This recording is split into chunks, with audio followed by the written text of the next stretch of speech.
Pinadalikan niya yun. Pinadalikan kayo eh.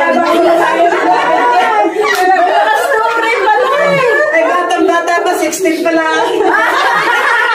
Kilala na daw ni Ninang si Ninang habang lumalaki. Sabi niya, yan si Ninang mo po, umakyat ka na po kasi sa kapag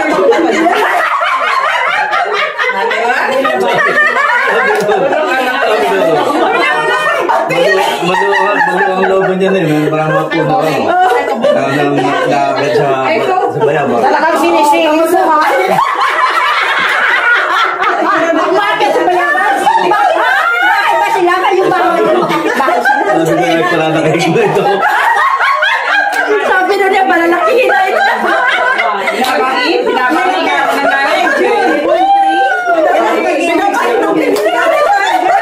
Tapos sobrang nangyari. Ano nangyari? Kaya pinapalaki mo na. Ako na nagpalaki dyan eh.